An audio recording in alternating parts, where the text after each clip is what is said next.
Adela abrió sus grandes ojos azules. Al principio todo estaba borroso. Lentamente recuperó la visión y había miles de árboles a su alrededor. ¿Dónde estoy?, se preguntó en voz baja. La niña estaba tan asustada que ni siquiera se daba cuenta que estaba hablando sola.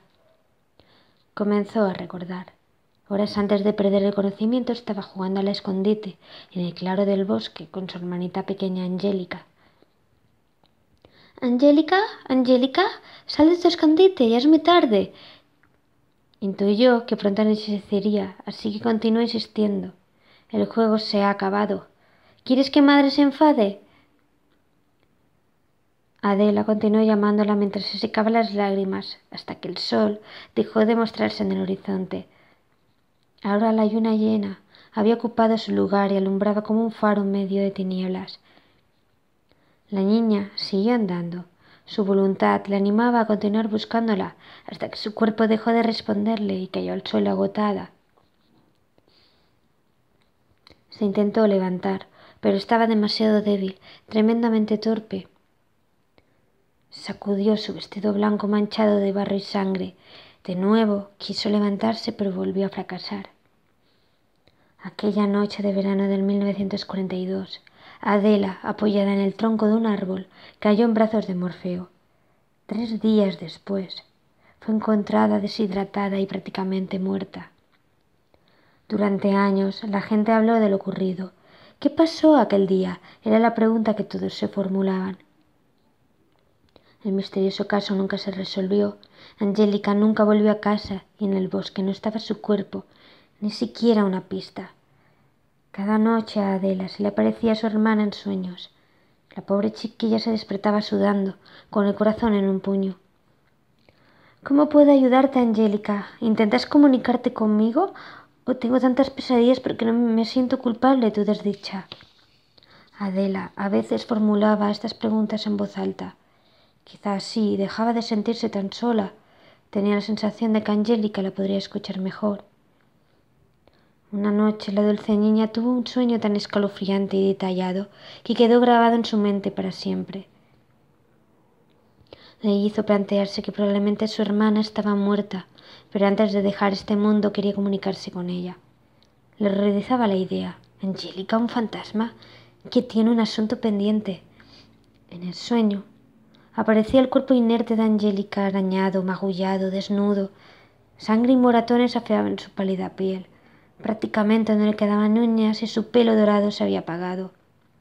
Era como una flor marchita. Su asesino estaba de espaldas cubriendo el cuerpo de la niña con un plástico. Lo hacía con sumo cuidado. Vestía elegantemente un traje negro y tenía el cabello castaño oscuro. Adela lamentó no poder ver su rostro, no saber más de aquel hombre demente que había arrebatado sin escrúpulos la vida del ser que más quería. Únicamente pudo ver cómo metía el pequeño cuerpo de la niña en el maletero de un coche oscuro. Adela intentó memorizar la matrícula, pero al despertar olvidó los últimos dígitos. ¿Y si realmente ha sucedido? Es horrible, se dijo a sí misma. Se prometió a sí misma averiguarlo, pero lo tenía difícil. El caso estaba cerrado, aparentemente olvidado, por los policías y autoridades. Los sueños era lo único que tenía, ninguna base sólida, ninguna prueba. Después de no notarlo todo, Adela bajó las escaleras como si le persiguiera el diablo. Madre, he soñado con Angélica. Desde que murió Frank, repentinamente a causa de una enfermedad, Ana, la madre de las niñas, dejó de ser la misma. Se pasaba largas horas sentada en un sillón pensando o leyendo. Su triste mirada a menudo se detenía en el suelo. Nunca se mostraba dispuesta a escuchar y ahora tampoco iba a ser una excepción. No quiero que me hables de ella, es demasiado doloroso, dijo con un tono imperativo para evitar que continuara hablando. Desanimada, Adela regresó a su cuarto. Sabía perfectamente que si insistía solo conseguiría enojarla y era mejor no verla en ese estado. El otoño llegó sin avisar, acompañado de grandes lluvias. A Adela le encantaba jugar con las hojas que caían graciosamente de los árboles, cuando el clima lo permitía. Solía sentarse en un banque del parque para contemplar el contraste de colores tostados que caracterizaban el paisaje. No obstante, no podía dejar de pensar en el sueño. Su corazón estaba destrozado. Durante todo ese tiempo sus ojos habían buscado al asesino, pero encontró demasiados posibles sospechosos. Tampoco tuvo suerte con el coche. Abundaban los colores oscuros y no vio ninguna matrícula similar a la de su sueño. Era como buscar una aguja en un pajar. Cuando llegó a casa, Adela se sorprendió al ver una tarta de queso en la mesa de la cocina. Se podía leer esa exquisitez desde la entrada de la casa. Hacía años que Ana no preparaba postres. Era evidente que estaba cambiando. Pero, ¿a qué se debía ese cambio de actitud? Su mirada brillaba de una forma peculiar. Su tono de voz era más dulce. Cuidaba más de su aspecto físico, paseaba por el centro de la ciudad con más frecuencia. Antes era impensable encontrar a Ana de tan buen humor, pero ahora a menudo Adela veía a su madre tareando una canción cuando hacía la colada o cualquier otra tarea doméstica. Cuando le preguntaba qué le hacía tan feliz, la respuesta siempre era enigmática o ambigua. No tardarás mucho en descubrirlo, cariño, ten paciencia. Todavía no es el momento, le respondió en una ocasión. Realmente era una persona muy reservada. No era fácil conocerla, demasiado introvertida. Quienes la conocían la consideraban una mujer de pocas palabras, un tanto misteriosa. A menudo respondía con una pregunta creando confusión. En sus ojos se podía ver el mar y su presencia invitaba a la serenidad, paz, meditación. Su aspecto era la de una dama atractiva que aparentaba unos 40 años. Acostumbraba a recoger su larga melena morena en forma de trenza o moño. El peinado le daba un aspecto más serio e imponente. Una noche, fría y estrellada, la niña volvió a soñar con su hermanita. En esa ocasión, Angélica aparecía para advertirle de algo importante. «Adela, ten cuidado. El hombre malo cada vez está más cerca de ti», exclamaba una y otra vez. Adela abrió los ojos y no los volvió a cerrar en toda la noche. El miedo se apoderó de su cuerpo y durante días se mantuvo alerta. El sueño le afectó de tal manera que a partir de ese día se mostró reacia ante hablar cualquier conversación con los hombres, ya fuera conocidos, ya fueran desconocidos. Una tarde recibió una visita inesperada. Al abrir la puerta se alegró enormemente al comprobar que se trataba de Catherine, su maestra de colegio. «Buenas tardes, Adela. ¿Puedo pasar?» «Por supuesto, por favor, toma asiento mientras voy a buscar a mi madre», respondió Adela entusiasmada. Catherine era una bella joven que no aparentaba más de 30 años. Todas las alumnas le adoraban por su simpatía y dulzura a la hora de instruir. Los profesores la miraban con admiración cuando se cruzaban con ella en los pasadizos. Se decía que tenía muchos pretendientes, pero parece ser que ninguno era lo suficientemente bueno para ella. No había ningún varón que no se fijara en sus ojos color esmeralda o su esbelta figura. «Disculpa, Adela», dijo una vez acomodada en el sofá del salón. «Me gustaría hablar a solas con tu madre».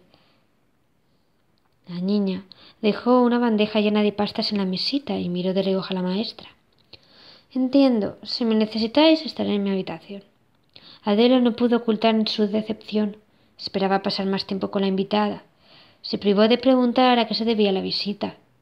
Se contuvo porque no quería ser indiscreta, pero todo esto era un poco raro.